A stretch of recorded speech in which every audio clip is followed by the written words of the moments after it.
Hai guys, seperti biasa di video kali ini gua kembali akan membahas beberapa berita yang sedang hangat diperbincangkan di dunia K-pop. So nggak perlu berpanjang lebar lagi, langsung aja kita masuk ke topik pembahasannya. Oke, selanjutnya berita yang ingin gue bahas adalah salah satu berita yang paling banyak di request untuk gue bahas tadi malam oleh para followers gue melalui DM Instagram gitu. Tapi tadi malam belum ada portal berita yang ngebahas ini, jadi gue masih ngumpulin bahannya.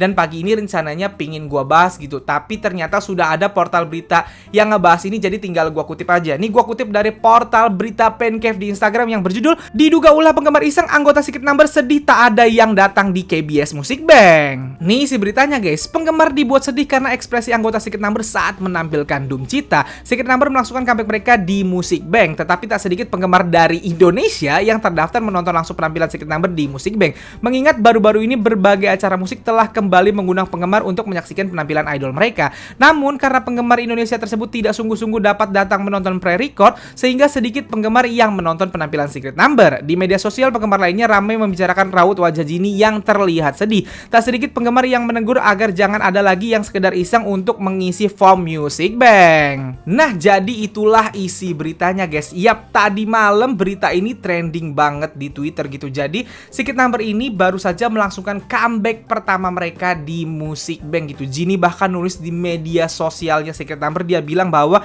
"See you at Music Bank today, see you at Music Bank. I'm so nervous" gitu.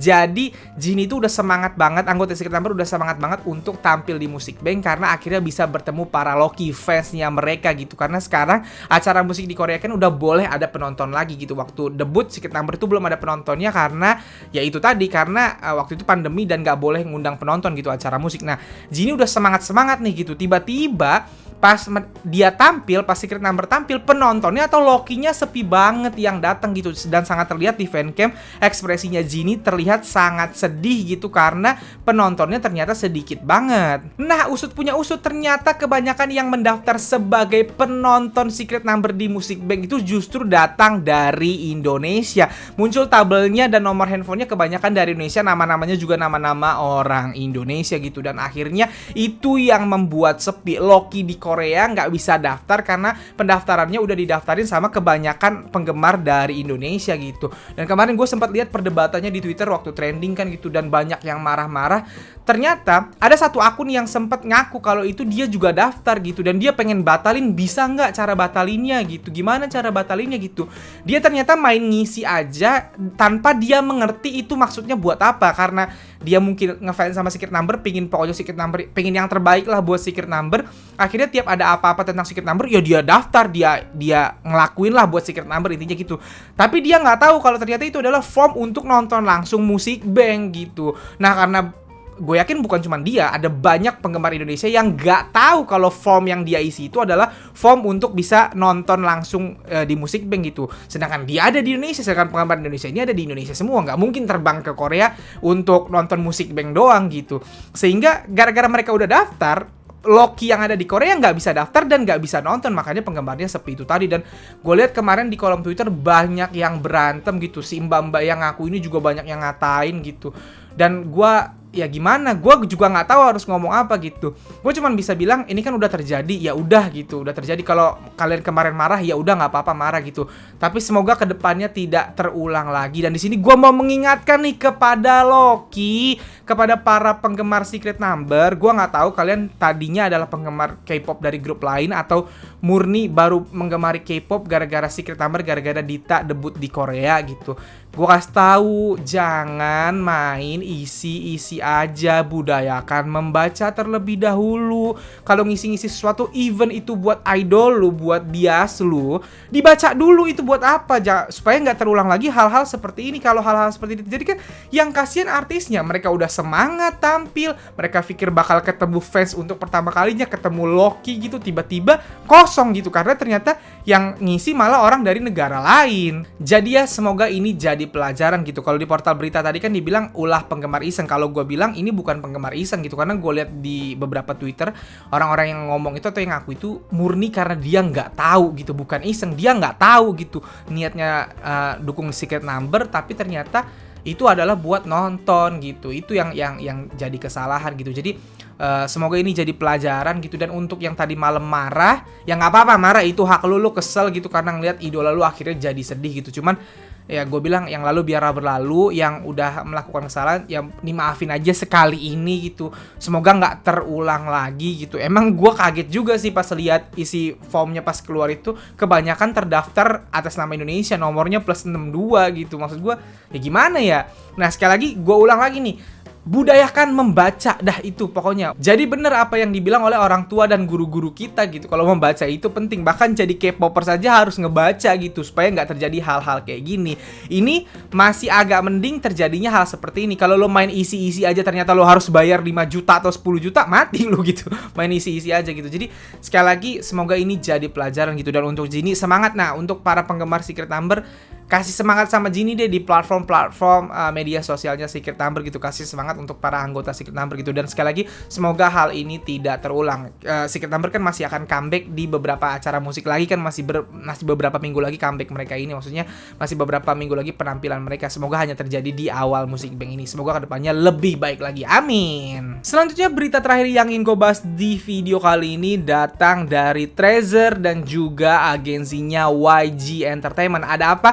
Mari kita cek dulu faktanya berdasarkan portal berita Pancave lagi yang berjudul "Penggemar ungkap geram karena YG Entertainment Photoshop Yedam dan Masio dari foto Treasure". Nih si beritanya guys, YG Entertainment telah menimbulkan kemarahan di kalangan penggemar setelah mengumumkan Yedam dan Masio Treasure akan mengambil jeda sementara. YG Entertainment mendapat kecaman karena diduga menghapus mereka dari foto grup. Foto-foto tersebut terjadi selama Summer Camp 2021 Treasure, di mana semua 12 anggota awalnya hadir dalam konten foto dan video. Namun salah satu foto yang diunggah ke Weverse memperlihatkan Jihoon, Doyoung, Junghwan, dan Haruto. Namun setelah dilihat lebih dekat, ruang buram di antara mereka menunjukkan bukti Photoshop. Demikian pula tali dari tenda tampaknya menghilang. Di bawah kaki Jihoon, sepatu kets tambahan dapat dilihat, meninggalkan bukti bahwa salah satu anggota yang memang sengaja dihilangkan dengan Photoshop. Kesal dengan foto yang diubah, penggemar percaya itu menciptakan narasi palsu yang menghapus anggota dari grup sepenuhnya. Meskipun hanya mengambil jeda sementara, di media sosial, para penggemar menuntut penjelasan dari perusahaan hiburan tersebut serta menunjukkan dukungan mereka pada kedua anggota tersebut. YG Entertainment belum memberikan tanggapan apapun. Nah, jadi itulah isi beritanya guys. Siap, ini juga adalah salah satu hal yang paling banyak di DM tadi malam ke gua di Instagram, pada minta gua ngebahas tentang ini.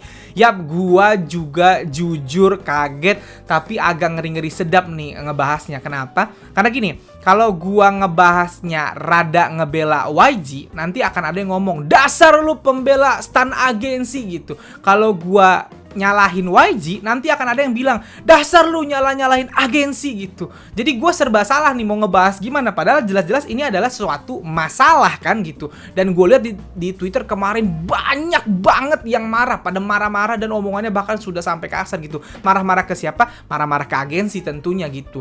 Nah di sini gue akan ngebahas normalnya seperti apa yang terjadi karena ini menyangkut hiatus, dan gue akan ngebahas positive thinkingnya. Jadi gue ngebahas dua nih, ditonton sampai habis ya.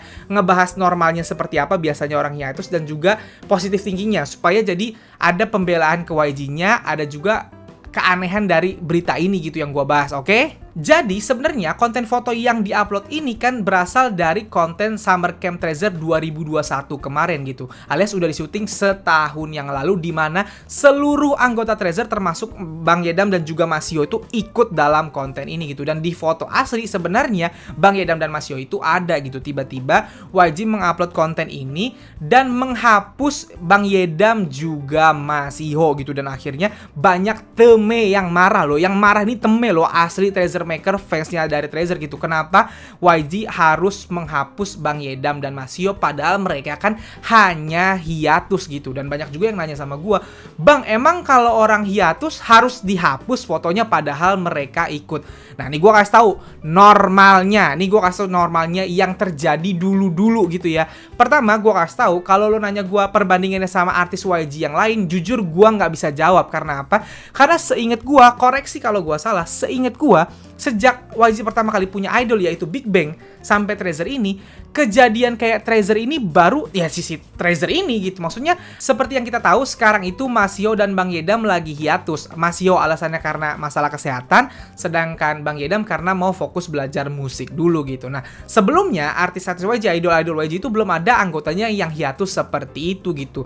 Biasanya bukan cuma di YG tapi di agensi lain, anggota itu hiatus ya kalau nggak karena sakit, ya karena lagi ada kena masalah gitu. Kalau kena masalah baru memang hiatus gitu. Jadi kalau kita ngerunutnya dari sejarah artis YG, gue nggak bisa jawab karena belum pernah terjadi hal seperti ini seingat gue. Koreksi kalau gue salah gitu. Nah, kalau di agensi-agensi lain biasanya nih ada anggota yang hiatus itu karena masalah, biasanya karena skandal, karena kena skandal atau kena masalah. Masalah biasanya yang berbau kejahatan atau berbau kriminal gitu. Kalau masalahnya berbau kejahatan kayak misalnya kena skandal bullying atau apapun itu, memang mereka akan dihapus di konten-konten yang akan dibuat oleh grup tersebut selama mereka masih kena skandal atau kena masalah itu gitu. Maksudnya gimana, Bang? Jadi misalnya ada grup A, misalnya grup A ini anggotanya berlima misalnya, salah satu kena skandal gitu. Walaupun ada konten yang udah disuting berlima, nanti pas mau ditayangin si anggota satunya ini pasti akan dihapus, di-blur atau kalau kontennya berupa video akan di-cut gitu. Karena itu adalah aturan tidak tertulisnya industri hiburan Korea. Itu bukan cuma terjadi di grup idol, even di variety show TV Korea misalnya kan, variety show biasanya punya cast tetap 6 orang, misalnya 7 orang gitu. Nah, kalau salah satu dari cast tetapnya tiba-tiba terkena skandal dan harus hiatus dulu, walaupun udah syuting bertujuh atau berenam, itu salah satu anggota yang kena skandal itu pasti akan dihilangkan, akan berusaha diedit sebisa mungkin, atau bahkan di-blur gitu. Bahkan kalau misalnya case-nya nggak ada yang kena skandal, tiba-tiba ada bintang tamunya udah syuting nih sama mereka, tiba-tiba bintang tamunya kena skandal, pas tayang juga akan di-cut atau dihapus gitu, atau di-blur gitu. Karena itu udah seperti aturan tidak tertulis industri entertainment Korea gitu. Jadi, yang dihapus atau dihilangkan atau di-cut biasanya adalah anggota yang hiatus karena kena skandal gitu. Kalau nanti skandalnya nggak terbukti dan dia balik lagi, baru nanti dia muncul lagi di konten-konten grupnya tersebut atau di variety show-nya tersebut gitu. Jadi intinya biasanya yang dihapus adalah yang kena skandal gitu. Nah, sekarang pertanyaannya, kalau untuk kasusnya kayak Yedam dan Masiho yang sebenarnya nggak ada masalah apa-apa, nggak ada skandal apa-apa, hiatusnya juga karena baik-baik menurut keterangan dari YG kan, karena satu masalah kesehatan dan juga satu lagi fokus ke musik, kenapa dihapus? Nah, itu gua nggak bisa jawab, jujur gua nggak tahu ini kenapa dihapus. Gue juga kaget. Gue nggak tahu, ini yang ngasih tahu gue adalah followers gue gitu. Pas gue lihat gue juga kaget kenapa dihapus, kan syutingnya udah dari 2021 dan mereka ber-12 gitu. Even Yedam hiatus dulu, Masio hiatus dulu, kan mereka nggak keluar dari Treasure gitu. Konten mereka yang ber-12 sih tetap ber-12 aja, orang udah syuting gitu. Konten kedepannya kalau misalnya syutingnya cuma ber-10 ya udah nggak apa-apa karena mereka memang lagi hiatus. Harusnya kan seperti itu gitu. Banyak yang ngomong kayak gitu ke gue, alasan YG sangat gak make sense, Bang, kalau bilang karena Masio lagi hiatus, Yedam karena lagi hiatus, akhirnya mereka harus dihapus berdua. Sangat tidak make sense, Bang. Jujur gue ada yang nge-DM gue kayak gitu dan gue nggak bisa ngebantah sama sekali karena gue juga bingung gitu. Karena logika gue sama kayak para temen yang ngomong kayak gitu, gue jadi bingung juga. Tapi positive thinkingnya, nah ini sekarang positive thinkingnya kalau dari gue bisa jadi ini adalah emang udah perjanjian atau kesepakatan yang dibuat oleh YG dengan Yedam dan Masio. Ini positive thinkingnya. Jadi memang dihapus atas permintaan dua anggota itu gitu. Itu positive thinkingnya aja gitu. Kenapa gue nyuruh berpositive thinking? Karena yang pertama, kalau lo negatif thinking atau berpikiran buruk, takutnya malah jadi doa. Gak mau kan terjadi yang hal negatif sama Treasure gitu. Dan yang kedua, kalau lo berpikiran negatif, itu biasanya akan ngaruh ke badan, elunya jadi sakit gitu. Makanya gue ngajak ngajak untuk berpositif thinking. Kalau lo gak bisa berpositif thinking, ya gak apa-apa. Itu hak lo juga gitu. Cuman, jujur, kalau dari kasus yang udah-udah, dimanapun, entah itu di variety show ataupun di idol group gitu, idol yang biasanya dihilangkan terlebih dahulu adalah idol yang lagi kena skandal. Sampai sekarang, ada banyak tuh grup-grup idol lain yang anggotanya lagi kena skandal dan skandalnya belum selesai, masih dihilangkan dia dari konten-konten grup, belum dibalikin lagi gitu. Tapi kalau misalnya ketika skandalnya selesai dan terbukti tidak bersalah, pasti akan kembali lagi gitu. Nah, tapi kalau idol yang gak kena masalah, hiatusnya karena sakit aja, biasanya tetap dimasukin. Biasanya seperti itu. Contoh siapa? Twice. Twice itu ada 2 anggotanya yang pernah hiatus karena sakit, yaitu Mina dan juga Jonghyun gitu. Nah, waktu Mina hiatus, konten yang bersembilan tetap bersembilan, fotonya tetap bersembilan gitu. Waktu Jonghyun hiatus pun begitu gitu, konten yang bersembilan tetap bersembilan gitu, tidak tiba-tiba dihilangkan, kecuali ketika mereka tampilnya berdelapan, ya mau nggak mau berdelapan fotonya gitu. Orang cuma ada 8 orang karena salah satunya sakit nggak bisa ikut. Tapi kalau misalnya konten-konten yang mereka fotonya bersembilan atau videonya bersembilan, ya tetap ditaruh bersembilan sama agensinya JYP Entertainment. Alasan YG begini apa bang? Nggak tahu. Sekali lagi gue nggak tahu. Gue bukan staff YG gitu. Gue cuman ngajak untuk berpositive thinking, supaya kalau negative thinking sekali lagi takutnya malah jadi doa, dan gitu gue takut lu malah kalau negative thinking malah jadi penyakit di badan lu gitu. Jadi gue ngajak berpositive thinking. Kalau kalian marah ya nggak apa-apa, itu hak kalian sekali lagi gitu. Gue cuman ngebahas ini karena diminta gitu. Dan mari berdoa aja, berharap bahwa kesehatan Mas Yo cepet sembuh gitu, supaya kesehatannya kembali seperti semula dan bisa bergabung sama member Treasure lagi. Dan kita doain juga semoga Yedam belajar musiknya sekali lagi nggak usah lama-lama. Dan buat para teme yang marah, I know kalian marah dan itu hak kalian buat marah gitu. Dan di sini gue cuman bilang bahwa nggak usah lama-lama marahnya, takutnya jadi sekali lagi takutnya malah elunya yang sakit gitu karena kemarahan lu ini gitu. Mari kita tunggu aja tanggapan dari pihak agensinya, semoga dapat alasan yang make sense dan bisa dimengerti oleh kalian para teme. Amin. So guys, jadi segitu aja video gue kali ini. Kalau kalian suka video ini seperti biasa silahkan like dan share ke teman-teman K-popers kalian. Kalau kalian mau kenal gue, kalian bisa follow gue di Instagram, dan kalau belum subscribe channel gue silahkan di subscribe. Sekian dari gue, bye.